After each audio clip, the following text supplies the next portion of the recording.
जय गुरुदेव।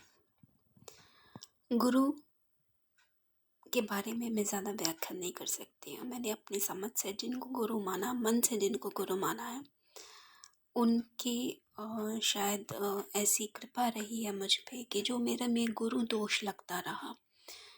मुझे गुरु दोष था क्योंकि मैंने गुरु की हमेशा निंदा की है, तो मुझे गुरु दोष हमेशा लगते रहा। तो मैंने नहीं जाना कि ऐसा क्यों होता है कि गुरु से प्रेम में मैं पड़ जाती हूँ, मेरा मन लगने लगता है गुरु से। और मैं फिर अ, चरित्र हनन और आत्मिक कष्ट और मानसिक कष्ट की पीड़ा से बचने के लिए, चरित्र पे दोष आने के लिए, दाग लगने से बचने के लिए कुछ दूरियां मनाने लगती हूँ या अलगाव मनाने लगती रही हूँ। और फिर उसके बाद मेरा जो अपशब्द होता है, गुरु निंदा, बुराई करना, शिकायत करना, इस तरीके से शुरू हो जाती थी, जिस वजह से मुझे वाणी दोष तो है ही मेरा, लेकिन गुरु निंदा करके वाणी दोष मुझे एक प्रकार का है जो रहा ही है, और जिस वजह से मेरे जीवन बहुत कष्टदायक रही है। मैंने बहुत कुछ भोगा है उस वजह से। अब चूँकि मैंने अपने घर में, मुझे समझ में आने लगा कि कहीं ना कहीं मेरी ये गलतियां हैं जिस वजह से मैं इस तरीके के मनोसमझ को रखती हूँ। मेरे प्रति ऐसा क्या है कि मेरे गुरु मुझे इस रास्ते पे ले जाते हैं, ई से ओ ऐसे रास्ते पे ले जाते हैं कि मुझे नहीं समझ में आता है कि मैं गुरु से से सबसे प्रिय भी होकर के भी है ना, मैं क्यों विघटन में आ जाती हूँ, उच्चाटन में आ जाती हूँ। तो इस वजह से मैं प्रिय शिष्य होकर के भी, मैं प्रिया की तरह होकर के भी, गुरु की प्रिया होकर के भी मैं क्यों उच्चाटित हो जाती हूँ? ऐसी क्या भाव आ जाती है, कौन सा दोष आ जाता है? गुरु कारक होते हैं। जब पारिवारिक संबंध में आती हूँ या पारिवारिक परिवेश में आती हूँ तो प्रेम का ज़्यादा अति लगना, गुरु के प्रति आदर रखना, गुरु के प्रति समर्पण रखना, गुरु के प्रति शिष्य भाव रखना एक हद तक उचित लगता है, लेकिन उसके बाद अनुचित लगने लगता है। तो अभी मैं इसी बारे में ज़्यादा बताऊँ तो मैंने अपने मन में ये सोचा कि मेरे गुरु हैं कौन। जब ये सवाल मैंने पूछा, क्या बिना गुरु के कोई रह सकता है क्या?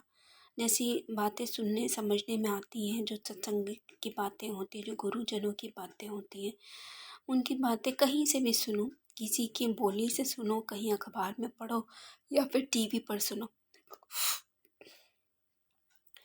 तो ये सवाल मेरे मन में यदा कदा आता ही रहा, हमेशा रहा ही है कि मैं बिन गुरु कैसे रहूँगी। मुझे गुरु का सानिध्य चाहिए, मगर मुझे गुरु दोष भी है। मेरे गुरु की जो स्थिति है मेरे जन्म कुंडली में, वो थोड़ी पीड़ित है, इसलिए मैं गुरु की खोज में शुरू से रही, गुरु की प्रिय भी रही, उच्च भाग्य स्थान में मेरे हैं गुरु, लेकिन फिर भी मैं पीड़ित ही रही।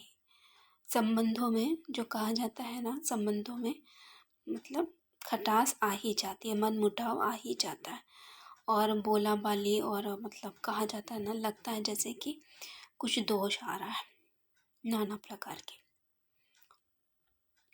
तो अब मुझे बुद्धि तो उतनी है नहीं, विद्या तो उतनी मैंने सीखी नहीं है, व्यवहार की कमी है ही, तो इन सब से मैं कैसे उपटूँ? क्या भगवान ने मुझे यही संस्कार दिए हैं? क्या मैं इस संसारिक दृष्टि दुनिया में आकर के संसारिक दृष्टि में इसी तरीके से कूढ़ित रहूँगी? तो ये मुझे समझ में नहीं आ रहा था। तो फिर मैंने अपने ही घर में, मैं घर पर ही अपने भगवान की शरण में मैं गई, और मैंने बोला कि किसी महान गुरु की शरण में मैं नहीं जा पा रही हूँ। वैसे मैंने सबको, गुरुजनों को, चाहे मैं कितनों भी गलत क्यों ना बोलूँ, कितनों भी बुरा क्यों ना बोलूँ, कितना भी पाखंड सुनूँ, बोलूँ, कुछ भी करूँ, लेकिन मैं एक मन से ज़रूर बोलती हूँ कि मेरे गुरु हैं, और जो गुरु हैं वो गुरु ही रहते हैं, वे गुरु ही होते हैं, और सबके गुरु गुरु समान ही होते हैं, चाहे मेरे मेरे अपने गुरु हों चाहे नहीं हो, गुरु गुरु तुल्य ही होते हैं। तो एक भाव मैं ज़रूर रखती हूँ इस तरीके से, और इस वजह से मैंने घर में फिर सबसे पहले मैंने बोला कि जिनके गुरु नहीं होते हैं, जिनको जिनको मानव रूप में गुरु नहीं मिलते हैं, धार्मिक गुरु की मैं बात कर रही हूँ। शिक्षक गुरु तो गुरु मतलब मिलते हैं नहीं मिलते हैं, उनका दिशा निर्देशन तो मतलब सब है ही, उन्हीं लोग के बारे में ज़्यादातर मैं गुरु समझते रही शुरू से। लेकिन गुरु असल में शिक्षक और गुरु में गुरुजी बोले जाते हैं, लेकिन शिक्षक और गुरु में थोड़ा मतलब अ, अलग व्याख्या होती है। अलग उन लोग का सबका अ, आचार व्यवहार सब रहता है, शिक्षा दीक्षा होती है। तो धर्म गुरु जिसे कहते हैं, धर्म गुरु, तो एक पुरुषार्थ गुरु मुझे चाहिए थे कि मैं ना पुरुषार्थ में जीवन के पुरुषार्थ को जब समझ सकूं तो मैं किस तरीके से अपने जीवन में अपने गुरु को समझूं। तो जब मैं ब्याही गई, ब्याही तो नहीं गई, मेरी शादी हुई जब मैं अगर सही कहूँ तो मुझे उस समय तक मालूम चल गया था कि गुरु विवाह के कारक होते हैं और पति के कारक होते हैं। तो अगर गुरु जिस घर में जाते हैं उस घर में अगर धार्मिक गुरु ना मिले और पति को ही गुरु समझना चाहिए, और ऐसा हो सके तो मतलब अपने से शिव को गुरु मान लेना चाहिए या कृष्ण को गुरु मान लेना चाहिए, या फिर किसी एक भगवान को गुरु मान लेना चाहिए।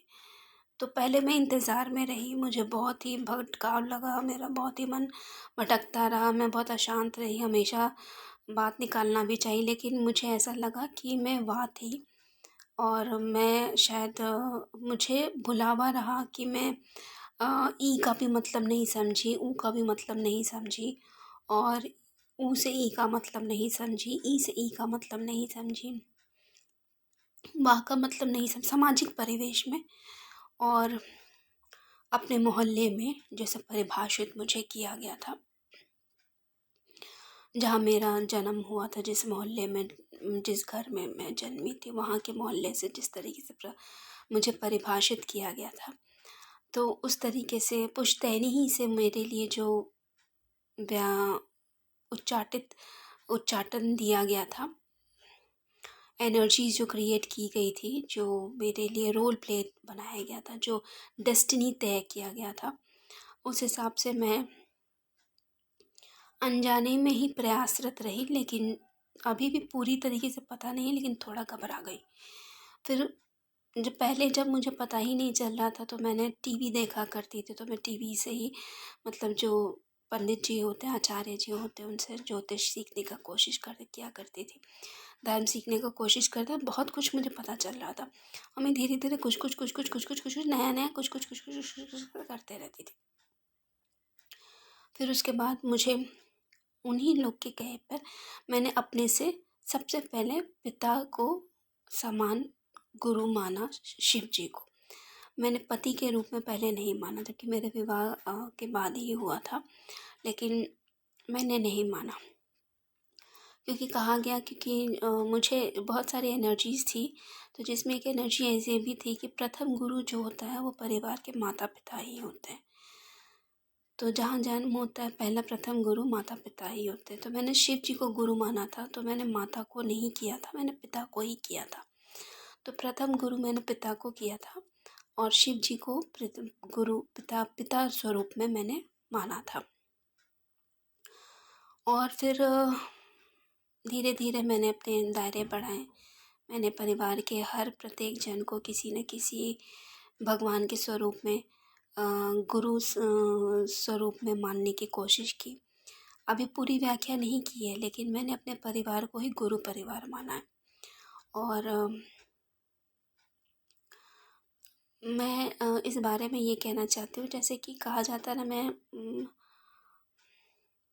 जैसे मैंने जीवित गुरु में जो कहते हैं, जीवित गुरु जैसे कहते हैं, चूँकि मैं विवाहित हूँ और पत्नी के स्वरूप में अपनी पहचान बनाना चाहती हूँ, और मेरी पहली पहल रही थी कि अगर मतलब प्रथम पुरुष जो मेरे मानव रूप में रहेंगे, चूँकि मैंने विवाह के बाद किया था, तो वे मेरे पति ही रहेंगे।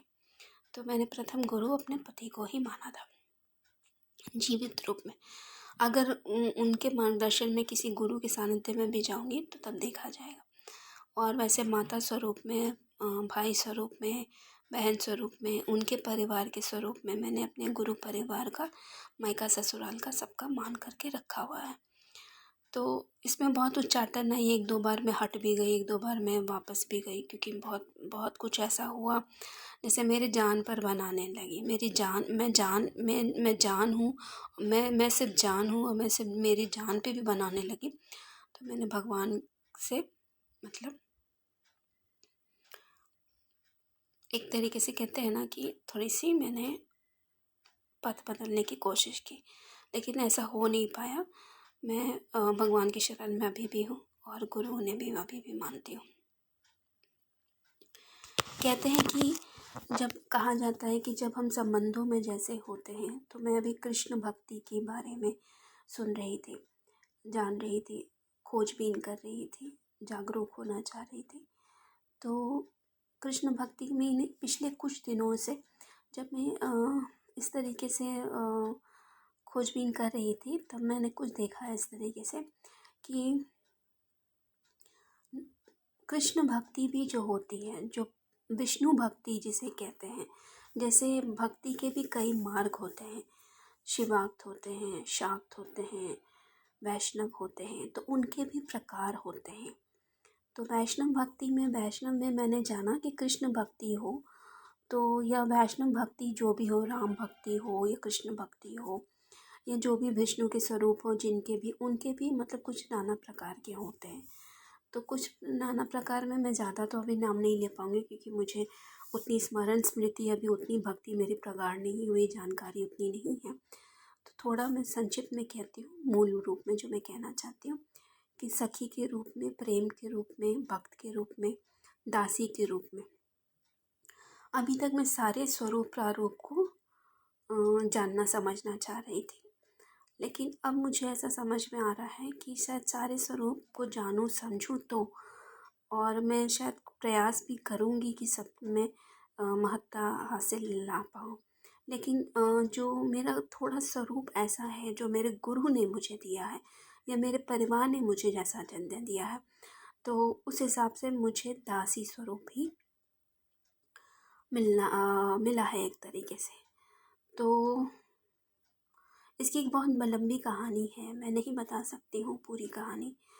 कैसे दासी का भक्ति में भी अब मैं कहा जाता मातृत्व रूप से, या बहन के स्वरूप से, या पत्नी के स्वरूप से, या प्रेमिका के स्वरूप से, किसी भी स्वरूप से मैं करते आना, सहना, समझना, मन में भी लाना अगर करूँगी तो शायद आना जाना समझने की एक प्रक्रिया ही होगी।